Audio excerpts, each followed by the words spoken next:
The great question to ask yourself is, think about what you want. Make sure you understand why is it that you want that. And then ask yourself, are you engaging in the behaviors on a daily basis as a leader of your search firm that will allow you to get there? Now, the value that you have is broken down, in, again, opinion, into 3 distinct areas.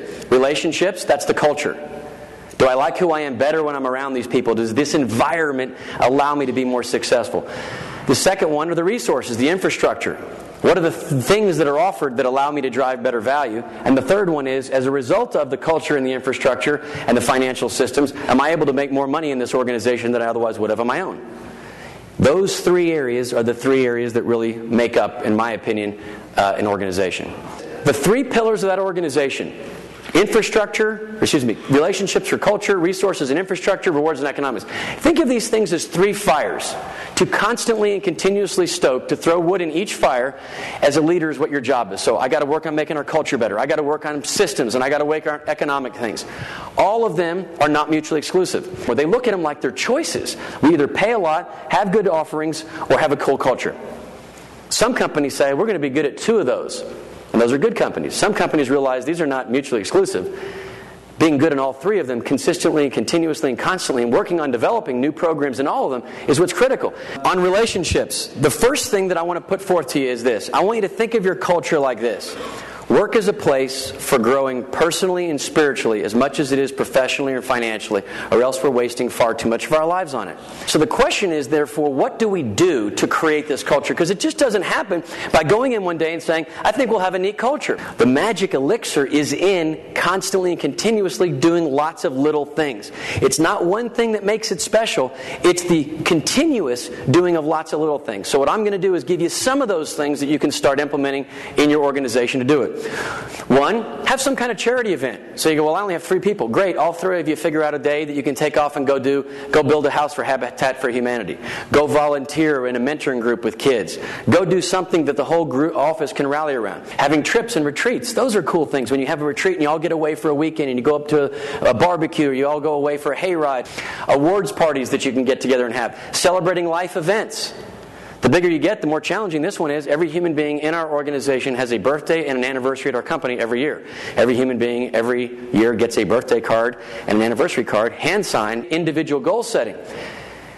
How many of you guys in your office have a quota, a standard? Everybody should achieve a certain amount every year. So an individual goal setting would be, it's not what I want is irrelevant. I want to understand what you want and then build a game plan in place to allow you to accomplish what you want. We have town halls that we have once a quarter where we get up and we talk about individual accountabilities and expectations, and I do a really cool thing. I answer any question that anybody has. And through an open communication style, that culture of open communication creates an opportunity for people to weigh in. And when people weigh in, they have a tendency to buy in. The second pillar is infrastructure.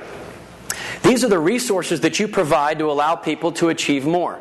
By allowing people to outsource the levels of competency that do not require surgical skill, you can therefore begin building a team of individuals who can grow into only recruiting and then learning how to recruit and prep candidates and learn how to close a little bit and then learn how to maybe market a little bit under the tutelage of the expert, and develop a pathway for those individuals to one day become the team leader or the partner or whatever you want to call it, thus creating a career path for those that are starting in the more sales management role, but creating an opportunity for the successful to build his or her own team and leverage their surgical skills by outsourcing the lower levels of competency to build these teams. Tips for you in hiring. Hire 3 at a time, not just 1. 3 individuals hired at the exact same time create a nice little healthy competition.